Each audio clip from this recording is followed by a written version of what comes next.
Everyone, and thanks very much for finding the time to join us today. I'm Jane Coates and I'm the COVID testing lead for Warwickshire and part of the public health team in Warwickshire County Council. As usual, I'm joined by Fidelia Richardson from the public health duty team and Sonia and Jessica from the early years advisors team.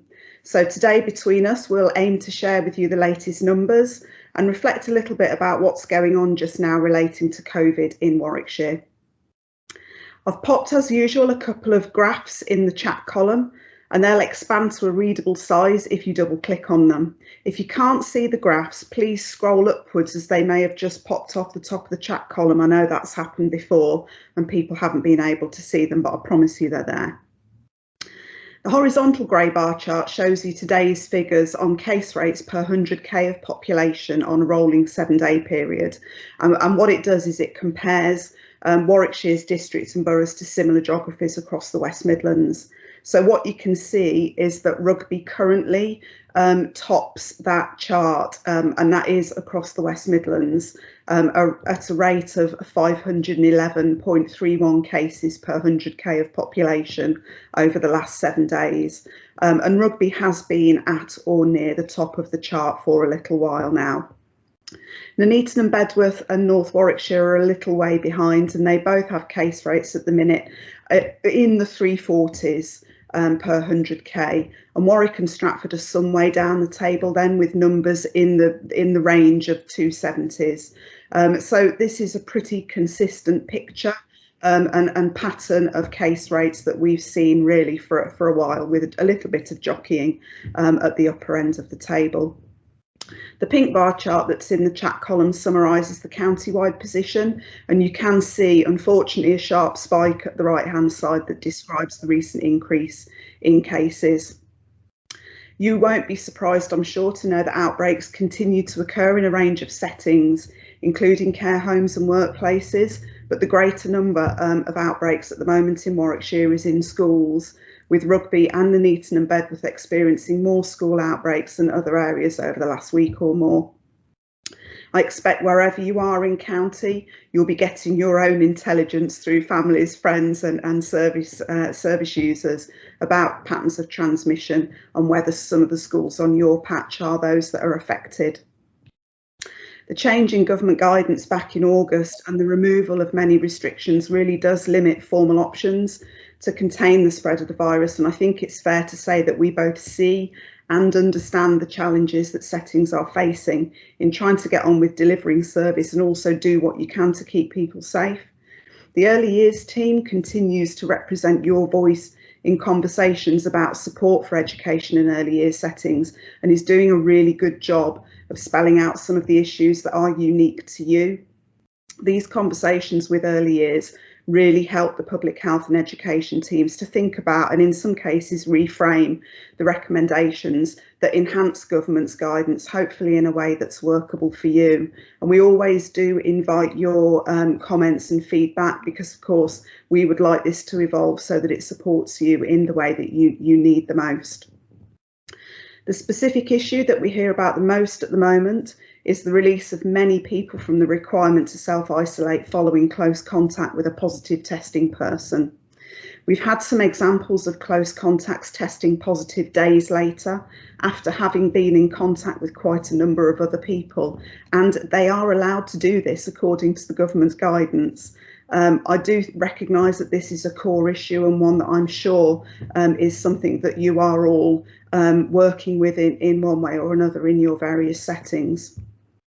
This situation was both predicted and expected, I think, and education and public health worked hard during the summer to shape some of the additional recommendations for settings such as yours that intended to give you good advice about how you might approach situations in your settings within the context of the relaxed restrictions. The commitment from our teams is that we'll do what we can to advise and support you when you want to make decisions to protect your setting or your service offer. So in moving us into the pandemic phase of living with COVID, legal restrictions may have been lifted in many scenarios, and we do recognise that this is a source of discomfort in many ways. The information circulated to you in late summer sets out a position that goes above the government guidance, and as I know there have been some queries about this, I wanted to say something on that quickly. The recommendations we shared with you set out an ideal position in terms of being able to prevent transmission, and the intention in providing the recommendations was to give you something in writing to explain the voluntary measures that you could employ that are likely to reduce transmission. It's also worth saying that these issues and other issues are being flagged by us as well as other local authorities to both regional and national bodies for discussion, and we're waiting for clear decisions to be taken by them that will help us formulate new messages to you, hopefully that will support the limiting of transmission locally. You may find that new local recommendations are shared going forward, but we don't have anything to share with you at the moment because these conversations are still in their very ongoing phase.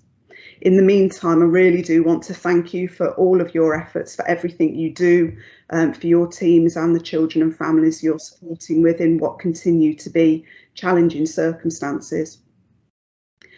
One of the things I wanted to pick up on is what looks like an emerging pattern across education and early years landscape of staff testing positive, and we have some limited evidence of transmission actually occurring between staff.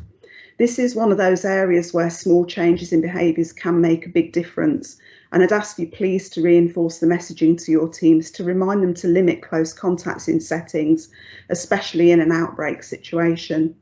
Please try to avoid, if you can, in-person staff meetings, particularly if you've got confirmed cases in your settings, and do encourage staff to book a PCR test if they've been in close contact with people who've tested positive, even if they've been wearing a face covering while that's happened. Something else I want to mention is PCR and lateral flow testing. We know that across the county there's high demand for both types of testing, and I've heard that some people have been struggling to book at a PCR test site. It is really worth knowing that in periods of high demand, the national team releases slots for PCR testing in half-day batches so that they don't get booked up many days in advance and thus block the system.